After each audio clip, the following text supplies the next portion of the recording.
Subhanallah walhamdulillah wala ilaha illallah wallahu akbar. Boleh dengar tak suara saya dengan jelas? Boleh dengar suara dengan jelas? Ya, subhanallah. Ada yang bau terdetik dia kata, Masya Allah. Subhanallah walhamdulillah wala ilaha illallah wallahu akbar.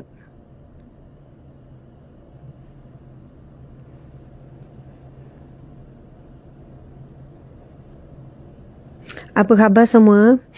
Assalamualaikum warahmatullahi wabarakatuh. Wa maghfiratuh wa ridwanuh.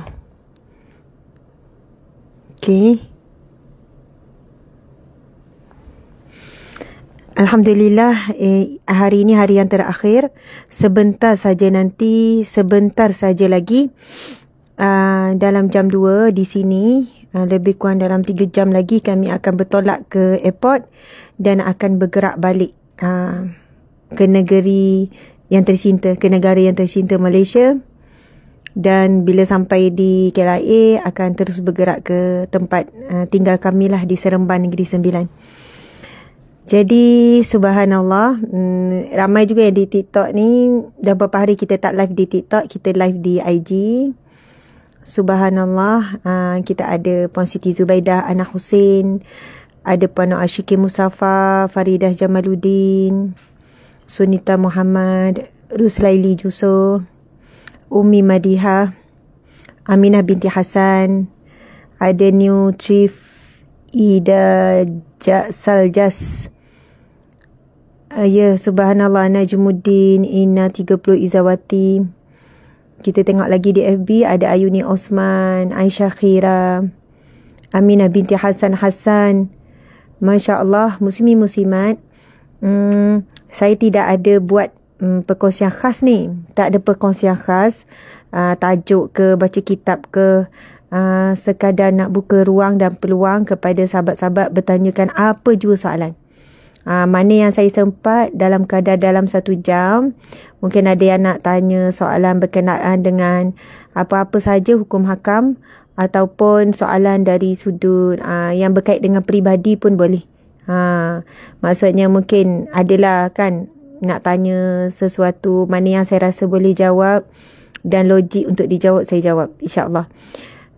Subhanallah, sekarang ni sahabat-sahabat, bagi memberkati majlis ilmu insya-Allah, mudah-mudahan walaupun kita panggil bual bicara santai daripada Mekah Al-Mukarramah untuk solat yang terakhir sebelum kami pulang. Lebih kurang dalam 3 jam lagi kami akan bergerak ke airport dah.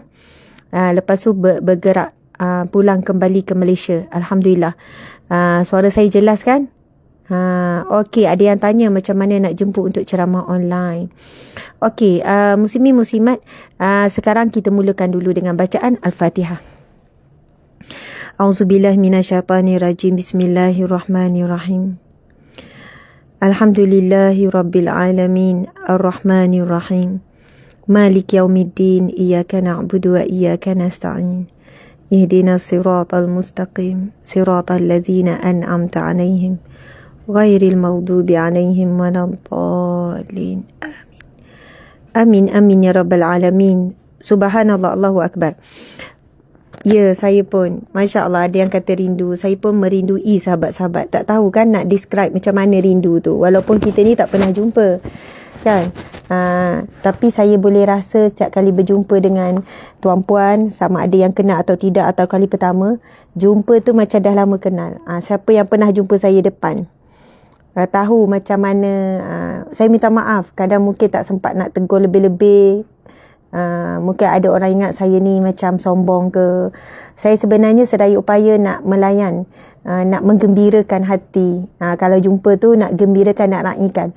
Namun kadang-kadang masa suntuk bekerja dengan pelbagai urusan, jadi boleh tegur ringkas-ringkas saja. Tapi saya jenis orang yang ada perangainya terlebih ramah. Saya ni orang yang terlebih ramah sebenarnya. Jadi nak kena kontrol. Terlebih ramah ni suami saya faham dah macam mana. Suami saya pula minta saya ni kurangkan sikit ramah. Memang daripada kecil sampai saya sekolah menengah, kawan-kawan sekolah menengah tahu perangai saya macam mana. Sampai masuk universiti, sebab itu asyik ayah saya seorang yang ramah. Walaupun kali pertama berjumpa dengan orang, dia boleh berbual macam dah lama kenal. Dia dah boleh peluk-peluk. Macam tu. Jadi membesar melihat ayah saya seorang yang ramah, yang suka melayan orang. Ada adik-beradik kami yang macam tu, termasuklah saya. Jadi sebab tu kadang-kadang jumpa makcik, jumpa yang kali pertama jumpa, tapi cuma nak kena kontrol. Kan habis masa dengan, bukan habis masa, saya tak sebut habis masa, cuma masa yang tak cukup. Jadi saya mohon maaf kalau yang kadang-kadang tu jumpa macam boleh hai-hai bye-bye saja kan, boleh ambil gambar tanpa sempat berbual tu, sebab masa lah. Okey, alhamdulillah muslimin-muslimat, masya-Allah. Saya dah tengok ada berapa soalan. Betul, pernah jumpa Ustazah depan. Terima kasih. Dia kata ramah sangat. Ya, macam itulah. Apakah redha yang tertinggi? Ada yang tanya.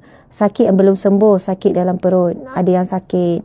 Saya pernah jumpa Ustazah dan ceramah. Okey, Ustazah doakan saya sekeluarga. Saya nak, okey, ramai yang nak tahu pasal bab rezeki kan. Masya Allah, apa perasaan Ustazah setelah beberapa kali? Perasaan Ustazah setelah beberapa kali sekejap. Kena tengok, Ustaz ada phone.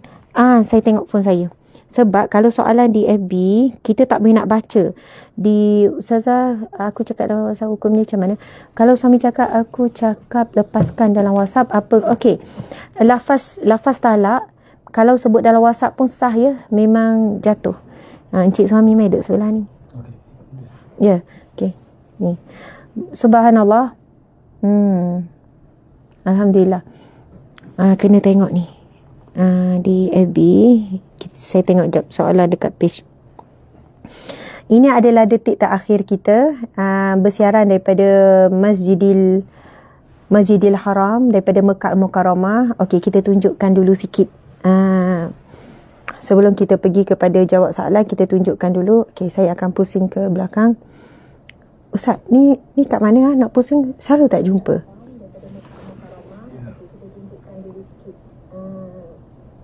Sebelum kita pergi kepada jawab soalan, kita tunjukkan dulu. Okey, saya akan pusing ke. Okey. Jom.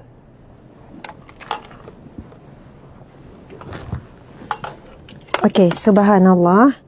Boleh nampak Masjidil Haram. Boleh nampak Kaabah. Kaabah juga dipanggil Baitul Atiq. Boleh nampak kan? Okey, alhamdulillah. Kami ni boleh, ini waktu tengah hari memang panas sangat. Walaupun begitu, orang tetap ramai. Memang biasa kalau tengah hari lepas Zuhur, antara asar, kurang sikit lah sebab waktu panas terik. Tapi bila selepas asar tu, malam, subuh, memang orang ramai, penuh. Subhanallah, sekarang ni memang orang penuh, ramai. Kita boleh nampak masing-masing dah mula menuju untuk solat Zuhur. Dah mula buat persiapan lah. Zuhur masuk lebih kurang dalam jam berapa ya Ustaz? Lebih kurang dalam 30 minit lagi insyaAllah. Okey. Subhanallah, Allahumma salli wa sallim ala Sayyidina Muhammad. Jadi kami akan buat tawaf wada' sekejap lagi. Akan buat tawaf wada', tawaf wada', macam itulah. Subhanallah, Allahumma salli ala Sayyidina Muhammad wa ala alihi wa sallam. Ya Allah, Ya Rahman, Ya Rahim. Ya Allah, Ya Fattah, Ya Razak. Ya Allah, Ya Mujib, yang maha memakbulkan permintaan hamba-hamba. Yang maha mendengar, Ya Allah, Ya Sami', yang maha mendengar rintihan hamba-hamba. Ya Allah, Ya Syahid, Ya Basir, yang maha menyaksikan, yang maha melihat, Ya Allah.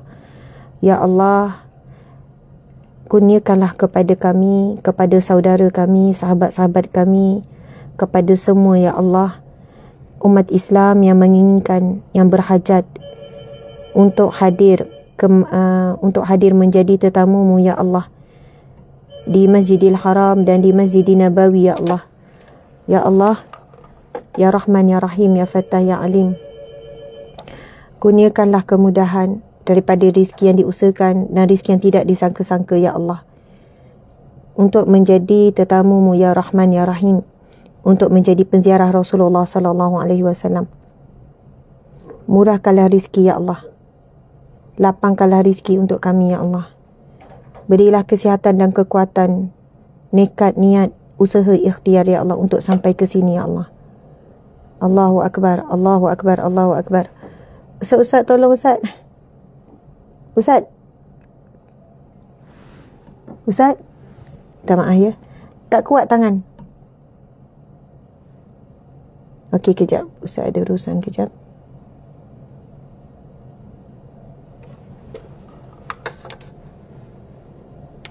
Okey, ini memang ada dalam proses renovation, ada dalam bahagian yang dah siap. Cepat,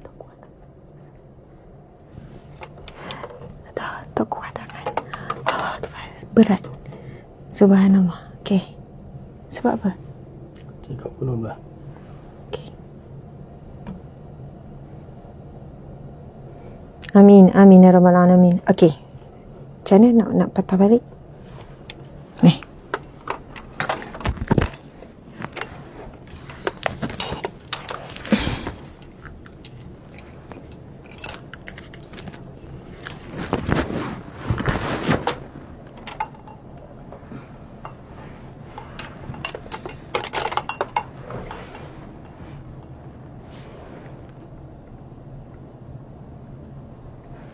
Okey. Okey. Subhanallah, alhamdulillah. Ustazah tu doakan saya dah isi. InsyaAllah, koi food session. Okey.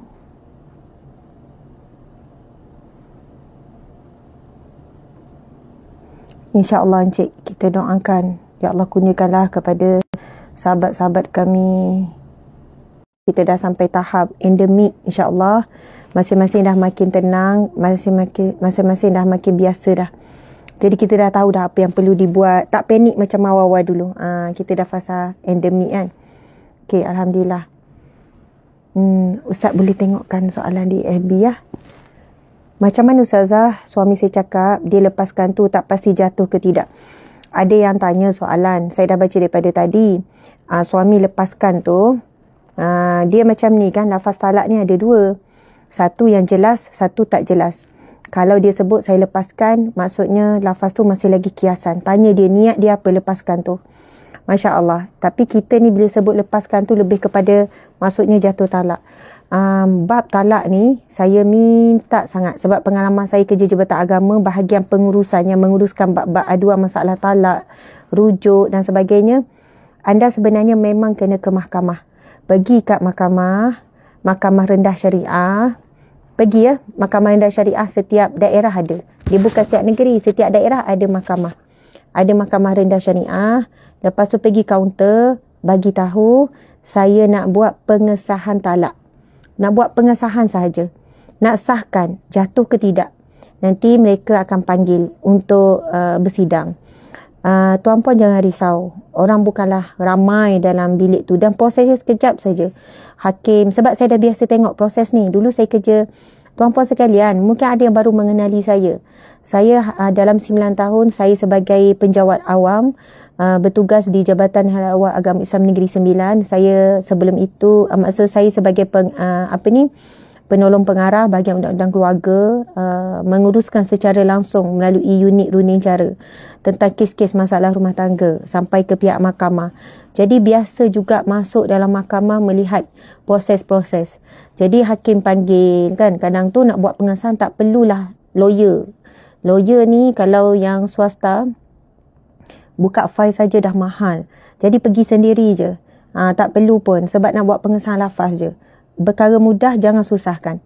Nanti dipanggil, lepas tu Tuan Hakim kan akan tanyalah macam mana bentuk, macam mana suami cakap macam mana.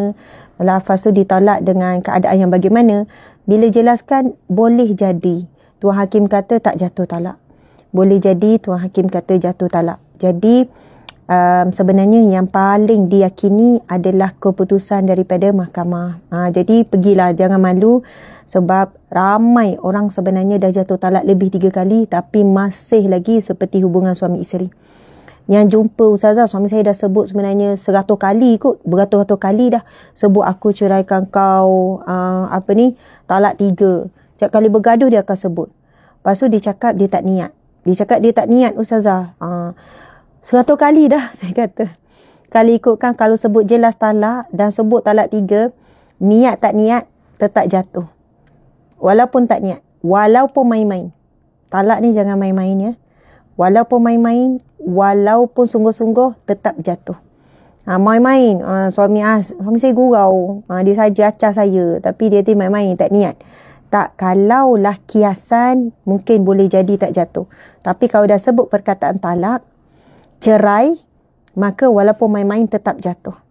Jadi bila dia mengadu tu, saya kata pergi mahkamah. Mahkamah kata memang dah lama jatuh. Jadi bahkan ada yang sampai dah ada anak pun. Suami saya dah lafaz talak 3 tu Ustazah 5 tahun lepas. Sekarang dah keluar anak 2 orang dah. Jadi macam mana kedudukan 2 anak tu? Dia tak jadi anak tak sah taraf ya. Dia jadi anak wati syubhah. Anak yang diragui. Anak yang persetubuhan yang diragui. Jadi hukum dia pula berbezalah dengan anak luar nikah. Beza. Jadi bab-bab ni panjang cerita tuan-puan sekalian. Jadi saya jawab sikit ya. Subhanallah. Doakan saya terus istiqamah. Ada yang tanya saya tadi soalan pasal rezeki. Masya Allah. Muslimin muslimat dimati Allah sekalian. Saya nak berkongsilah sikit bab rezeki ni dengan tuan-puan sekalian. Mungkin ada yang lihat Ustazah ni rezeki dia murah. Kan? Rezeki anak. Lepas tu rezeki harta. Banyaklah punca sumber rezeki. Tuan-puan sekalian, kami juga pernah melalui kehidupan yang biasa. Seperti orang lain, mula nikah dulu. Encik suami, jom kita duduk dekat sikit. Muat ke? Tak muat? Ya. Okey. Apa ni? Cik suami duduk sini. Boleh tak sekejap? Sini. Kalau pusing nampak sana.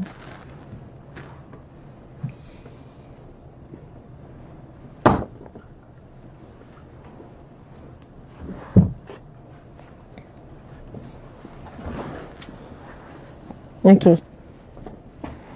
Subhanallah ni encik suami kan? Encik suami. Dah ada rambut sikit. Kena tarik ni. Tak, encik kena tarik yang tu. Gitu, okey. Sikit lagi. Gitu encik. Subhanallah. Tapi dia tak nampak saya pula. Boleh lah ya. Okey. Sini sikit. Okey, encik cakap sikit pasal rezeki. Macam mana nak ni kata nak buka pintu rezeki, nak murahkan rezeki. Masya-Allah. Allahu Akbar. Mungkin amalan ke apa ke?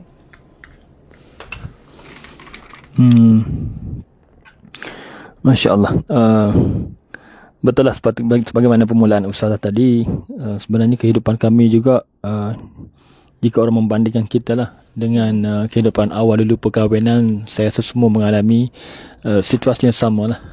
Walaupun kata bergaji, kata beribu-ribu, tetapi dengan komitmen yang banyak kita ketika memulakan proses perkahwinan tu, maka komitmennya untuk kenderaan, rumah sewa, makanan untuk bulanan, minyak kenderaan dan juga pinjaman-pinjaman kan ketika itu kan, hutang-hutang yang banyak ketika itu. Jadi mungkin proses yang sama ketika merancang keuangan bagi pasangan yang memulakan perkahwinan. Namun begitu, dalam keadaan kesempitan itu, kita sentiasa rasa cukup. Rasa cukup dengan apa yang ada. Itu saya rasakan itulah antara ciri-ciri yang kita cuba kekalkan. Dengan apa juga keadaan pun merasa cukup dengan ada. Ketika perkahwinan dulu pun kami berdua naik motor saja, ke hulu ke hilir naik motor. Belajar dulu, ingat kat ITM dulu belajar kelas agama pun naik motor, pergi makan kat luar pun naik motor. Alhamdulillah, masa cukup dengan apa yang ada ketika itulah. Tapi bila mana segalanya diuruskan dengan baik, terasa cukuplah dalam keadaan yang tenang lah. Pun begitu, kita tetap berusaha dan berdoa agar dilimpahkan rezeki, dan seterus berdoa, dan pada masa sama juga tidak kedekut untuk memberi lah. Antara yang kita buat dulu pun kita sentiasa memberi walaupun dalam keadaan yang kesedikit, namun itu antara mungkin usaha yang kita boleh lakukan, sebagaimana kita pun kena yakin dengan rezeki Allah SWT ini. Barang siapa yang kata memberi, insya-Allah Allah akan gandakan berganda-ganda rezeki kepadanya lah, insya-Allah. Allahu alam sebagai mukadimah. Okey, subhanallah, muslimin muslimat dimati Allah sekalian.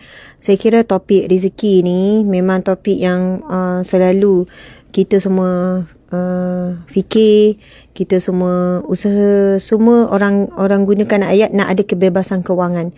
Apa maksud kita kebebasan kewangan? Ada yang kata kebebasan kewangan ni kita boleh beli apa saja. Ada yang kata kebebasan kewangan ni tak ada hutang langsung. Kita masih ada hutang. Kita masih ada pinjaman rumah sampai hari ni. Kita masih lagi hutang pinjaman kereta. Masih lagi pinjaman lah. Lepas tu ada lagi hutang peribadi. Personal loan. Tapi tak adalah rasa macam hidup tu macam terpenjara ke, rasa macam tak bebas ke, rasa tak tenang ke kan. Okey. Secara ringkas kan, gambaran lah. Awal kahwin saya baru balik Mesir. Memang tak kerja. Suami pun masih buat master masa tu dekat UTM. Jadilah pembantu penyelidik kan. Macam penyelidik. Pendapatan masa tu dalam lebih kurang dalam 1K dalam tu betul, dalam 1,000 lebih lah. Gaji 1,000 lebih. Baru kahwin. Lepas tu sewa saja dah 400,500 kan. Sewa rumah dekat Johor. Makan minum apa semua. Kami tahu kami memang tak mampu nak guna kereta. Ini cerita 15 tahun lepas 16 tahun lepas. Jadi memang guna motor. Balik kampung daripada Johor ke Terengganu, balik naik bas. Guna motor lah. Pergi sana, pergi sini. Dan sebab tahu kita tak mampu nak berbelanja lebih, kita biasa makan yang special laksa Penang. Yang lain tu memang sangat sederhana lah. Nasi dengan telur tu berapa lama kan maksudnya. Tapi sebagaimana yang suami cakap, sebelum kita nak kemurahan, limpahan rezeki, kena bersyukur dan rasa cukup dengan rezeki yang ada dulu. Itu perkara yang sangat-sangat penting dan wajib. Sebab formulanya Allah berfirman, la in syakartum la azidannakum. Ustaz kena rapat sikit kepala saya. Okey, la in syakartum la azidannakum. Sekiranya kamu bersyukur, pasti kami akan tambahkan. Jadi saya ingat satu ketika saya nak raikan hari lahir suami tapi tak ada duit kan. Jadi saya pergi beli kek span yang dekat kedai harga dalam RM3 lebih. Kek biasa je, macam dia sebenarnya kek roti gitu kan. Lepas tu balik saya buat pekat-pekat Milo, campur air, buat pekat, lepas tu saya pun curah, jadilah macam kek coklat, macam tu kan. Itu pun walaupun modal dia lebih kurang dalam RM4 saja, tetapi sebab rasa syukur dan cukup, terima kek tu dengan happy kan. Oh terima kasih, walaupun modal RM4 saja, tapi ya Allah terima kasih. Yang penting usaha meraihkan tu, tuan-puan sekalian. Masa saya tu 16 tahun lepas ni, semua rumah orang pun kebanyakan dah ada mesin basuh. Tapi kita masih tak mampu nak beli sampailah lahir anak pertama. Maksudnya sampai 9 bulan tu memang basuh sendiri semua. Jadi hampir setahun lah baru kita macam, okey. Lepas tu perabot-perabot orang bagi kan. Lepas tu macam-macam lah. Dan suami pernah kerja, berniaga kat pasar malam. Saya pun sama kat pasar malam. Boleh jual balik mesin basuh. Ya, jual balik mesin basuh. Sekarang usaha balik basuh balik. Oh sekarang boleh basuh balik. Suruh basuh tangan balik. Boleh. Maksudnya sewa rumah yang muat-muat saja. Dapur pun tak ada, dapur kat selekoh je. Maksudnya tidur atas lantai berapa lama kan. Maksudnya masa tu kita tak rasa pun macam hidup kita kurang ke, hidup kita macam teruk daripada orang lain. Memang rasa macam menikmati saja hidup tu dengan sabar dan dengan syukur. Walaupun makanan paling spesial boleh tengok je KFC and double tu. Maksudnya subhanallah, bukanlah sebab keluarga tidak membantu. Dan masa tu kita banyak pinjam duit dengan adik-beradik. Sebab bila dah bersalin anak semua, duit belanja makin tak cukup, pinjam duit adik-beradik, pinjam duit ni, alhamdulillah kan. Tapi mak ayah memang selalu bantulah, sangat-sangat banyak membantu. Jadi kami tak boleh nak minta lebih, malu. Cuma saya ingat Ustaz, kita berusaha untuk bayar hutang orang. Ingat tak? Maksudnya saya yang tukang buat catatan sampai sekarang. Hutang dengan manusia, hutang dengan bank cerita lain. Sampai sekarang pun kami ada hutang dengan bank. Hutang dengan manusia ni ada perkara paling penting. Bahkan kalau bulan tu tak ada cukup makan ataupun tak dapat beli apa-apa, tak boleh pergi jalan mana, benda tu tak jadi masalah pun bagi kita. Yang penting bayar hutang orang dulu. Maksudnya kalau cakap dengan maksudnya pinjam contoh dengan adik dah kerja tapi tak kahwin, jadi ada duit simpanan, kita kata dalam tempoh 2 bulan. Jadi kita cuba tepati sedaya upaya walaupun kita ikat perut. Dan amalan bayar hutang segera, hutang dengan manusia segera ni menjadi sampai sekarang lah. Contoh yang saya nampak bila berniaga sekarang, kita ada hutang dengan pembekal. Walaupun pembekal kata Ustazah boleh bayar dah tempoh 6 bulan. Kita dalam tempoh 2 bulan dah settle dah. Walaupun hutang tu RM50,000, kadang hutang tu RM100,000, ambil barang. Barang sikit, harga tinggi. Jadi kita beli barang pukal banyak, maka harga boleh rendah. Margin besar kan. Margin barang tu. Jadi saya kata saya tak nak. Walaupun stok banyak tak jalan lagi, tapi saya kata tak nak berhutang dengan pembekal sebab kita mudahkan pembekal pun akan mudahkan kita. Jadi Allah pun akan mudahkan. Fikir macam tu lah. Jadi bila hutang dengan pembekal, hutang dengan manusia ni, kita kena jaga tuan-puan sekalian. Kena jaga. Saya perasan bila saya niat nak bayar hutang cepat, Allah memang pemudahkan. Tapi kalau saya niat, Ustazah boleh bayar 6 bulan. Kalau 6 bulan, Ustazah ambil barang stok ni RM600,000, jadi boleh bayar RM100,000 sebulan.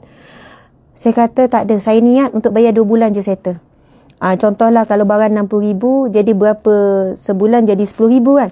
Saya kata tak ada, Hajah, saya nak bayar dah tempoh sebulan, insya-Allah.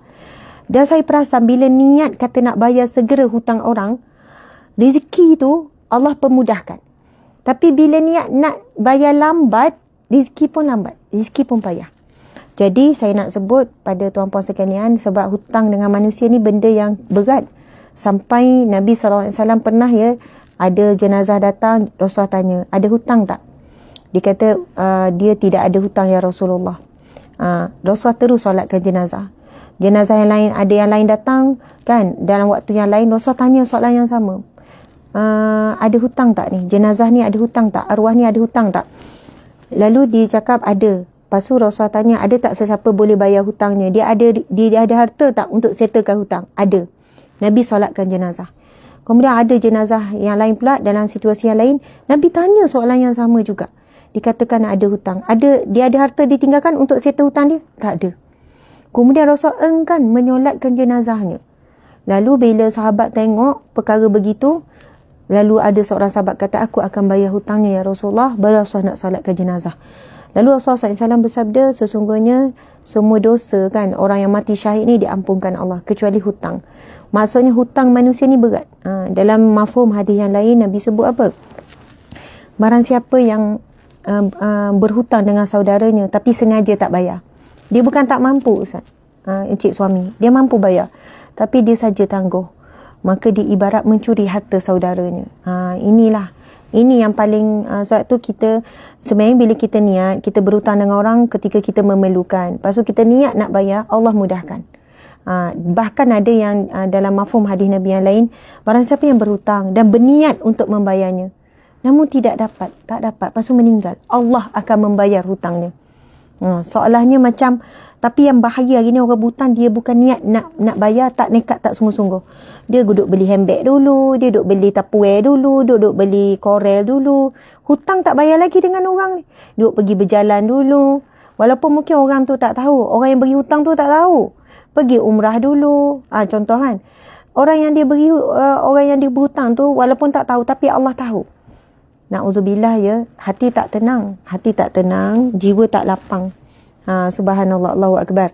Jadi nak sebut tips murah rezeki ni, seterusnya sharing kan. Maksudnya jangan berkira. Kalau saya sebenarnya kan bab majikan dengan pekerja, kami berusaha sedaya payah untuk beri yang terbaik kepada staf dari sudut gaji. Macam ni kami bawa dalam 10 orang staf bagi percuma umrah. Ada 10 orang staf yang ikut sama dengan kami ni memang bagi percuma umrah. Umrah ni bernilai lebih kurang 8,000 lebih. 8,000 lebih bagi umrah percuma kepada staf. Staf ni bukan staf yang dah lama sangat, tak sampai 2 tahun lagi bekerja.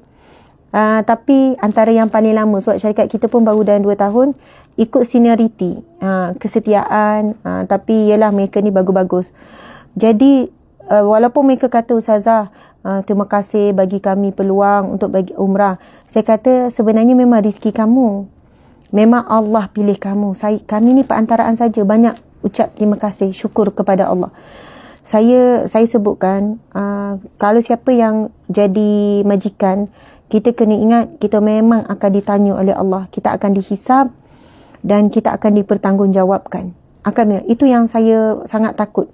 Walaupun akauntan kata, Ustazah, duit tak ada akaun nak bagi bonus ni. Saya kata nanti insyaAllah kalau kita niat nak bagi rezeki lebih, nak tambahkan rezeki bulan ni, Allah akan mudahkan. Itu dia, tuan-puan sekalian. Sebagai penutup bagi persoalan pasal rezeki ni, mungkin Ustaz ada tambah sikit. Maksudnya kita kena niat untuk, niat kena banyak, niat kena besar. Maksud niat banyak besar tu, tuan-puan sekalian, maksudnya ialah, jangan sempitkan bila cari rezeki untuk kita, untuk anak-anak, untuk kita je. Untuk anak-anak, mungkin untuk mak ayah saja, untuk adik-beradik. Tapi niatkan untuk ramai. Sebab bila niat untuk ramai, Allah melihat soalannya kita ni menjadi perantaraan rezeki untuk ramai orang, maka Allah lapangkan rezeki kita. Niatkan, contoh ya, niatkan terus untuk orang susah. Ya Allah, murahkan rezekiku. Dalam rezekiku, Ya Allah, aku ingin membantu sebuah keluarga miskin yang mana baru kematian ayah dia. Contoh kan. Kita tambahkan lagi jumlah orang yang kita nak beri daripada rezeki Allah beri pada kita. Tapi bila Allah beri, wajib tunaikanlah. Subhanallah. Allahu Akbar. Kalau saya doa, Ya Allah, limpahkanlah, bukakanlah seluasnya pintu rezekimu, Ya Allah, untuk dikongsikan dengan ramai staf. Dan setiap staf ini, Ya Allah, setiap pekerja yang kau sendiri lihat, Ya Allah, ada keluarga-keluarga yang mereka tanggung. Subhanallah. Bayangkan kita lebih kurang dalam 100 staf lebih, 120 orang staf kan. Setiap staf tu ada keluarga. Kalau tak kahwin pun ada mak ayah, ada adik-beradik. Jadi berapa ramai yang bercambah-bercambah. Jadi subhanallah, walaupun kadang ketua akauntan kata, Ustazah tak boleh dah tambah staf ni. Sebab apa? Sebab cukup-cukup makan je ni. Kita tak ada simpanan ni. Saya kata bukan rezeki kita yang bagi, Allah yang bagi rezeki pekerja tu. Jadi dengan kita tambahkan pekerja, sebenarnya Allah akan tambahkan pintu-pintu lain. Allah akan tambahkan pintu lain untuk rezeki. Maksudnya bila datang orang baru, pekerja baru, akan ada tambahan rezeki baru kepada kita, kepada syarikat. Sebab rezeki bukan kita. Allah dah tetapkan rezeki masing-masing. Rezeki setiap hamba Allah dah tetapkan. Jadi bila kita buka peluang untuk orang baru, bersama-sama cari rezeki, jadi Allah akan buka lagi. Tapi kalau kita sempitkan, maka sempitlah. Begitulah sedikit ya konsep rezeki. Pasal umrah ni kita pun tak terfikir boleh datang kerap. Ada orang tanya, apa pasal Ustazah selalu datang umrah? Ini kali keempat kan? Dalam tempoh 5 tahun dalam tempoh 5 tahun ini kali keempat kan? Tahun ni dah kali kedua dah kita datang. Tahun lepas tahun lepas macam tu, sebab dia awal tahun, hujung tahun lepas tu. Jadi ada orang kata, apa perasaan tu? Datang ke Mekah dan Madinah memang takkan pernah jemu. Bahkan hari ni nak balik rasa sedih dan sayu. Subhanallah, ini tempat yang kita rasa macam ini tempat kita, sebab ia tempat Nabi Muhammad SAW, tempat Nabi kita. Subhanallah, Allahu Akbar. Tapi berbeza, dulu datang sebagai tetamu, sekarang kami ini penyantun. Kami yang menguruskan tetamu Allah. Jadi perasaan tu, kalau dari sudut kepenatan berganda sekarang. Sebab menguruskan jemaah, dari segi kebajikan, dari segi pengurusan, kitalah yang jadi ahli khidmat. Tapi kita tumpanglah barakah kepada ahli-ahli umrah ni. Jadi mungkin Ustaz dah boleh sebut sikit kan. Ustaz sendiri apa maksud perasaan? Pernah terfikir tak nak kerap boleh datang umrah ni? Masya-Allah. Jadi alhamdulillah, semuanya adalah pilihan Allah. Allah yang memilih kita, walaupun sejauh mana usaha kita, kadang-kadang ada orang yang Allah tak izinkan dia datang. Contohnya macam ada jemaah kita yang telah rancang lama, belum izinkan. Tapi Allah belum izinkan lagi datang. Kemudian seandainya kita terpilih oleh Allah Subhanahu Wa Taala untuk menjejak lagi bumi ini, walaupun beberapa kali, seharusnya itu adalah peluang untuk kita syukuri, kerana hikmah di sebalik umrah itu sendiri adalah untuk penyucian jiwa ataupun penyucian dosa.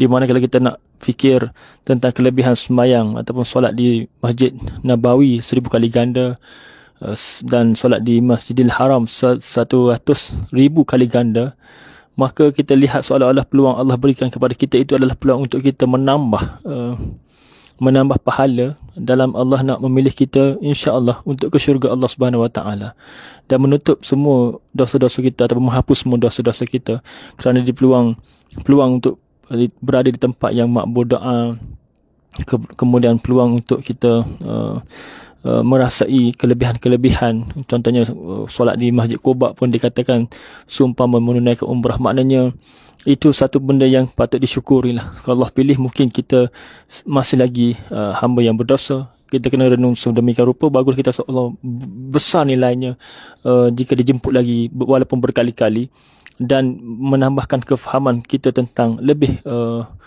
tentang sejarah. Maknanya sejarah ini kita lalui mungkin kali pertama dulu kita tidak tahu banyak peristiwa yang berlaku kepada Rasulullah sallallahu alaihi wasallam. Kemudian datang kali kedua kita bertambah ilmu kita, datang kali ketiga lebih bertambah dan lebih cinta. Untuk kali keempat ini lebih cinta, rasa masya-Allah, lebih kenal Rasulullah sallallahu alaihi wasallam. Di bumi ini didapatnya pengorbanan yang terlalu besar, kisah-kisah yang menyedihkan melalui lawatan-lawatan kita ke Taif, lawatan kita ke Masjid Ad-Das, lawatan kita ke Masjid Qaq dan sebagainya, menambah rasa cinta pada Rasulullah sallallahu alaihi wasallam. Berbanding kalau kita dengar di Malaysia, kita tak rasa okey inilah diceritakan sebagai cerita-cerita yang mana tidak merasa sini. Bila kita ziarah dan insya-Allah kita lebih memahami, bila kita faham, kita akan rasa lebih cinta kepada Rasulullah sallallahu alaihi wasallam. Moga-moga bertambahnya lawatan ataupun ziarah ini, bertambahnya cinta kepada Rasulullah, dan seterusnya bila kita balik ke Malaysia, kita mengekalkan ataupun menambahkan nilai cinta dan rindu kepada Rasulullah sallallahu alaihi wasallam dan menambahkan amalan kita lah, zikirnya, solat sunat dan sebagainya, insya-Allah. Okey, subhanallah. Nanti saya rasa Ustaz boleh ni kan, nanti juga nak. Okey, saya akan habiskan insya-Allah. Ustaz boleh tak Ustaz tolong dekatkan dia jadi okey. Kalau tak saya tak sampai. Okey, tuan-puan sekalian, encik suami kena siap-siapkan anak. Sebenarnya kami dah siap-siap barang dah sebab kami dah nak kena gerak ya. Masya-Allah. Muslimin muslimat dimati Allah sekalian, saya tak sempat nak tengok semua mesej-mesej ini. Sebenarnya nak buat live yang terakhir sebab kami dah mula kena check out, lepas tu buat persiapan untuk menuju ke airport. Lepas tu sekejap lagi kita akan buat tawaf wada. Masya Allah. Allahumma salli wa sallim ala Sayyidina Muhammad wa ala alihi wasallam. Subhanallah. Saya juga membawa amanah doa-doa tuan-puan sekalian kan. Ramai yang kirim doa, jadi sedaya upayalah menyampaikan doa itu. Subhanallah, doa secara umum, doa secara khusus dan sebagainya. Subhanallah. Tuan-puan dimati Allah sekalian, sebagai penutup ya, sekadar buat bicara penutup di Masjidil Haram ni, di tanah suci ni, Masya Allah tuan-puan sekalian, sebagai penutupnya berkenaan dengan saya nak berkongsi satu doa. Tapi doa ni dah selalu saya sebutkan. Mungkin wallahu alam saya sebut mungkin sebab kita tak boleh nak yakin bahawasanya itulah amalan yang menyebabkan rezeki kita, kesihatan kita baik. Tapi saya sebutkan mungkin kerana saya lihat itulah antara amalan yang saya istiqamah lakukan, iaitu baca doa untuk minum air. Sebab doa minum air ni, kalau kita perhatikanlah, kita ni antara makan dengan minum air, banyak minum air. Lepas tu air ni dia memang ada air ni memang ada kelebihan yang luar biasa. Ustaz, doa minum air tu saya tertukar. Doa Anas bin Malik ke Ibnu Abbas Ustaz, doa minum air Zam-Zam tu Ustaz tengok sekejap. Okey. Tuan-puan sekalian, Masya Allah, doa minum air ni saya buat untuk diri saya, buat juga untuk anak-anak. Nak berkongsi tip doa, amalan sangat banyak. Bukan maksud saya sangat banyak amalan, tak. Saya nak sebut, kalau kita tengok amalan yang diberikan oleh tuan-tuan guru, yang kita baca, hadis-hadis Nabi, memang banyak. Amalan terlalu banyak. Sekarang saya tanya tuan-puan, tanya diri kita sendiri, ada tak amalan yang kita istiqamah? Ada tak amalan yang kita istiqamah? Yang tu. Dan tuan-puan jangan letakkan bila kita datang ke Mekah Madinah baru nak berubah, baru nak hijrah. Jangan. Sebab kita tak tahu kita sempat tak saat hidup. Ibnu Abbas. Okey, makasih. Kita tak tahu tuan-puan sekalian umur kita, rezeki kita sampai ke tidak. Sebab kita kena faham, bukan orang yang mulia itu orang yang dapat datang ke Mekah. Bukan ukuran mulia atau tidak dapat pergi Mekah buat umrah, buat haji mulia, tidak. Allah sebut dalam Al-Quran, inna akramakum indallahi atqakum. Yang paling mulia di sisi Allah ada orang yang paling takwa.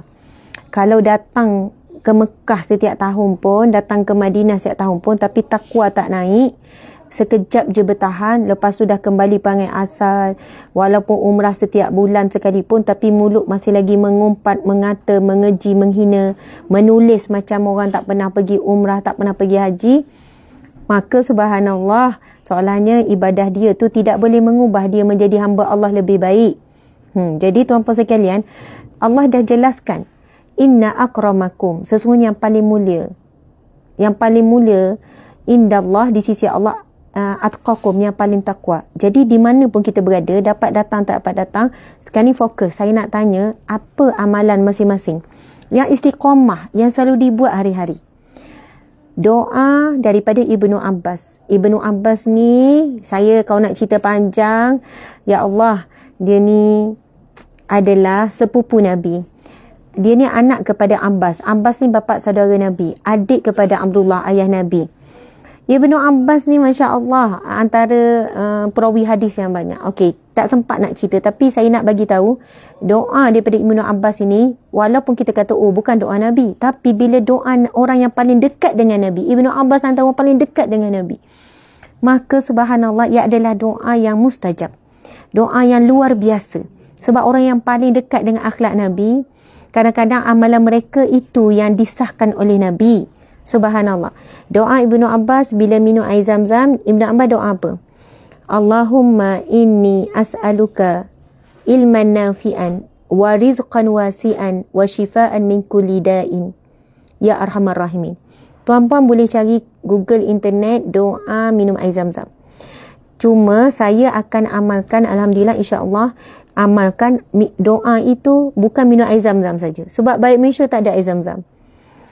Amalkan setiap kali nak minum air masak, air kosong, air mineral ke. Sebab apa yang kita baca, air kosong ni, air yang kosong ni, air suam ni, air kosong ya, bukan air Milo ais ke apa, dia akan merakam apa yang kita baca. Saya dah terangkan banyak dalam kuliah dalam perkongsian. Tuan-puan boleh carilah kajian keajaiban air oleh Masamuru Emoto. Kenapa Ustazah Syed ulang benda yang sama ni? Banyak kali dah Ustazah sebut pasal minum air ni. Saya cakap ni sebab ramai orang dengar tapi tak buat. Buat sekali, buat dua kali. Kalau orang tanya macam mana nak murah rezeki, saya syukur sangat sekarang Allah lapangkan rezeki memang luas. Sampai boleh berkongsi rezeki tu dengan 120 lebih orang pekerja. Maksudnya bayar gaji lebih kurang 300,000 tak kurang sebulan. Saya bukan syukur sebab maksudnya duit yang banyak boleh gunakan. Bahkan kami sendiri masih lagi meminjam kereta, rumah masih lagi bayar secara setiap bulan. Maksudnya belum mampu lagi. Sebab rasanya berkongsi dengan orang tu lebih seronok. Tambah-tambah pekerja, bagi ruang pekerja pada orang baru, ada orang lama, ada anak ramai apa semua. Okey, datang, kita bagi peluang. Maksud saya, Masya Allah, rezeki nak datang umrah, okey, macam-macam lah Allah bagi. Terlalu banyak rezeki Allah bagi. Memang lapang, memang luas. Itulah amalan, kalau saya boleh share tuan-puan saya rasa barakahnya sangat hebat. Setiap kali nak minum air kosong, bismillah, kalau nak cepat, bismillah. Tapi rugi sangat.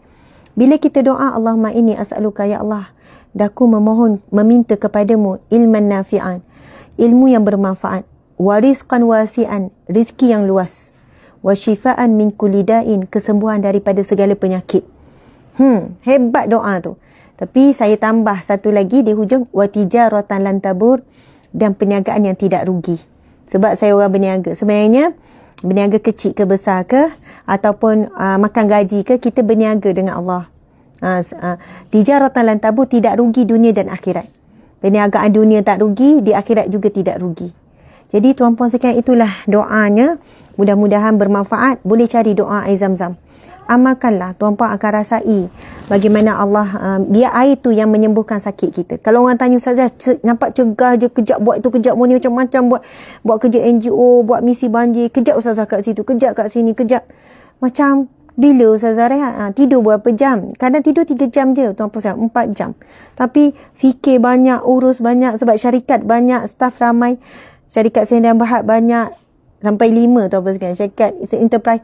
Oh, macam mana nak menguruskan dia? Uruskan banyak. Kerja itu sangat banyak. Tanggungjawab lebih banyak daripada waktu. Anak pun banyak, 7 orang kan. Kita perlu sehat. Tapi saya rasa, Ustazah makan suplemen apa? Tak ada. Saya adalah makan sikit-sikit, kadang orang bagi makan. Tak istiqamah. Tapi yang paling istiqamah adalah baca doa, minum air tu. Saya baca dengan yakin. Bila minum tu kan rasa macam, okey, apa penyakit Allah keluarkan. Allah sembuhkan insya-Allah. Yakin. Sebab Allah sebagaimana sangkaan kita. Ambil masa baca Allahumma inna nas'aluka. Saya buat jamak. Ya Allah, kami mohon kepadamu ilman nafi', ilmu yang bermanfaat. Sebab kalau ilmu bermanfaat, ilmu tu kita boleh beramal. Kedua, ilmu tu kita boleh sampaikan. Ketiga, ilmu menjaga kita. Harta kita kena jaga. Ilmu jaga kita. Sebab tu, ilmu banyak sebenarnya belum tentu bermanfaat. Tapi kalau ilmu tu bermanfaat, rasa banyak. Masya Allah, Allahu Akbar. Penting sangat dapat ilmu bermanfaat. Penting kita doakan anak kita dapat ilmu bermanfaat. Sebab ilmu ni ada yang akan merosakkan. Ilmu ada yang rosakkan akidah. Ilmu ada yang rosakkan fikiran. Hari ni ramai orang baca, orang suka layan benda-benda yang mengarut. Kan, influencer yang cakap ngarut, yang borak kosong. Jadi otak kosong, hati pun kosong. Jadi kita kena doa, minta ilmu yang bermanfaat. Kemudian, wasyifaan, warizqan wasi'an. Rizki yang luas. Masa minum air tu, setiap kali minum air, baca doa, air kosong. Wasyifaan min kulli da'in, dan kesembuhan daripada segala penyakit. Yang kita tahu tu je, tapi yang kita tak tahu kita sakit apa sebenarnya. Penyakit yang dilihat, yang tak dilihat, sihir ke apa, ain ke, penyakit apa kita tak tahu. Tapi kita serah pada Allah, semua penyakit. Min kulli da'in, kulli, segala penyakit. Umum terus, apa-apa penyakit. Wa tijaratan lan tabur, dan juga perniagaan yang tidak rugi dunia dan akhirat. Allahu Akbar. Siapa nak tambah doa-doa lain silakan. Tapi doa itu memang doa Ibnu Abbas, sahabat Nabi, sepupu Nabi, orang yang sangat rapat dengan Nabi, duduk di rumah Nabi bersama dengan mak saudaranya Maimunah yang selalu isikan air wuduk untuk Nabi. Umurnya dengan Nabi sangat jauh. Ketika hijrah dia baru umur 3 tahun. Ketika Rasul wafat, dia baru umur 13 tahun. Hafazan semuanya. Dan saya suka minta doa khusus dengan Allah. Ya Allah, jadikanlah hamba-Mu ini, saya, Ya Allah, jadikanlah saya hamba-Mu yang bijak. Petah berkata-kata. Dapat ilmu yang bermanfaat yang boleh dikongsi. Memang fokus, minta. Kalau orang tu macam ni boleh petah berkata-kata. Macam boleh susun ayat tu, mudah orang faham. Sebab saya minta. Saya minta Allahumma alhimni rusydi. Ya Allah, berikanlah aku ilham yang jelas, yang benar, yang cergas. Itu doa Nabi juga tu. Allahumma alhimni rusydi wa a'izni min syarri nafsi. Dan aku mohon perlindungan daripada kejahatan hawa nafsuku. Itu boleh cari juga. Nanti kita kongsi. Saya minta tim tuliskan 2 doa ni. Tim 2 doa ni buat poster, terus share. Nanti tuan-puan tengok dekat page, tengok kat IG, tengok dekat TikTok doa ni. Subhanallah, doa minta ilham. Dengan doa air ni saya dah mula beramalkan daripada universiti. Tapi saya lebih mula dengan daripada universiti doa Allahumma alhimni rusydi. Ya Allah, berikanlah kepadaku ilham yang benar, ilham yang jelas, ilham yang rusydi ni juga yang cergas. Wa a'izni min syarri nafsi, dan mohon perlindungan daripada kejahatan hawa nafsuku. Tak nak sebab nafsu kita jadi orang jahat. Kan, menghasut orang lain juga tak suka orang dan sebagainya. Tak nak kejahatan diri kita ni telah menyebabkan rezeki kita sempit. Kan, kejahatan lidah kita membuatkan hidup kita ni tak bahagia. Sebab kadang kita tuduh orang buat jahat kita, sebenarnya kita ni yang membuat kejahatan, kita menzalimi diri kita sendiri. Rezeki kita sempit bukan sebab orang, sebab kita. Orang kenapa hidup kita tak tenang bukan sebab orang, sebab kita. Kenapa kita iri hati dengan orang bukan sebab orang tu suka menunjuk, tapi hati kita. Sebab itu banyak kejahatan dari kita. Sebab itu doa tu saya rasa alhamdulillah telah pemula beramal daripada universiti. Bila terima, saya rasa ya Allah sedapnya doa ni. Minta Allah bagi ilham untuk buat sesuatu, untuk idea, untuk peperiksaan, untuk pelajaran. Masya Allah, Allah Akbar. Jadi sekadar itu perkongsian terakhir daripada bumi yang paling mulia, tanah yang paling suci, Makkah Al-Mukarramah. Kami akan bertolak lebih kurang dalam ni, check out dah ni. Lepas tu pukul 2 pergi ke airport. buat tawaf wada, perpisahan. Kemudian kami akan bergerak, insyaAllah akan sampai pada esok, awal pagi besok di bumi Malaysia. Berjumpa lagi muslimin muslimat. Sekian, wabila taufiq wal hidayah. Assalamualaikum warahmatullahi wabarakatuh. Kita tangguhkan majlis ilmu kita dengan tasbih kafarah dan surah wal as. Bismillahirrahmanirrahim. Subhanakallahumma wa bihamdika asyhadu an la ilaha illa anta astaghfiruka wa atubu ilaik.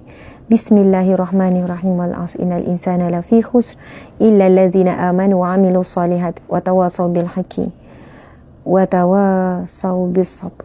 Alhamdulillah. Subhanallah, Allahu akbar. Ada orang kata air zam-zam tak ada. Saya maksudkan baca doa tu bukan semestinya air zam-zam. Air biasa pun boleh. Insya-Allah. Bukan semestinya air zam-zam. Barakah juga. Sebab Nabi bila baca air untuk berubat, bukan semestinya air zam-zam. Masya Allah. Alhamdulillah. Sekian. Assalamualaikum warahmatullahi wabarakatuh. InsyaAllah.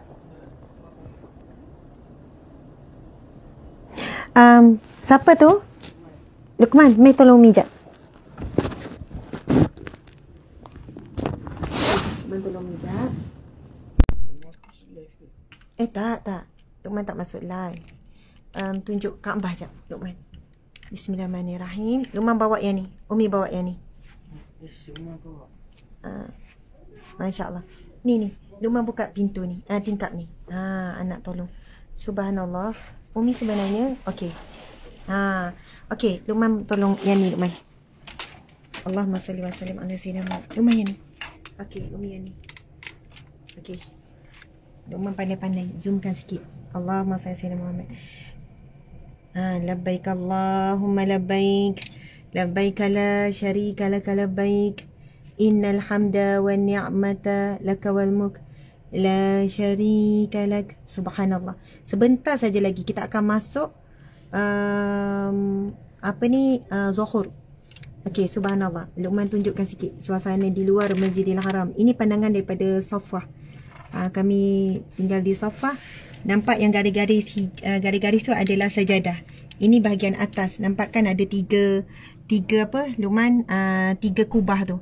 Lepas tu nampak garis-garis tu adalah sajadah warna hijau. Jadi itu ruang-ruang solat. Kita boleh nampak ramai. Sana tu, Luqman tunjukkan yang panjang tu. Sana tu adalah sini. Betul. Ini ayat yang macam panjang. Okey dah, Luqman. Itu adalah sa'i. Panjang tu adalah sa'i. Sa'i daripada Safa ke Marwah. InsyaAllah kita mendoakan, ya Allah, buat saudara-saudara, buat sahabat-sahabatku, ya Allah, jemputlah mereka menjadi tetamumu di tanah sucimu ini, ya Allah, pada waktu yang terdekat. Mudahkanlah, lapangkanlah rezeki, ya Allah. Subhanallah. Allahumma salli wa sallim ala sayyidina Muhammad wa ala alihi wasallam. Okey, kita akan berakhir dengan pemandangan Kaabah. Jadi pada sesiapa yang ingin hadir ataupun nak menyertai jemaah umrah bersama kami, saya sendiri memang menguruskan syarikat umrah sendiri. Jadi siapa yang ingin menunaikan umrah bersama Ustazah Asma, bersama dengan tim kami, insya-Allah boleh hubungi pihak kami, boleh pergi ke page. Kita ada makluman, banyak kali kita buat makluman, ada nombor telefon yang boleh ditekan. Hubungi kami, ya, cari maklumat untuk dihubungi. Siapa yang berhajat untuk menunaikan umrah bersama dengan Ustazah Asma Harun, insya-Allah. Kita bukan buat setiap bulan lah, tapi ada waktunya. Terima kasih semua sekali lagi. Assalamualaikum warahmatullahi wabarakatuh. Amin ya rabbal alamin. Betul, Man.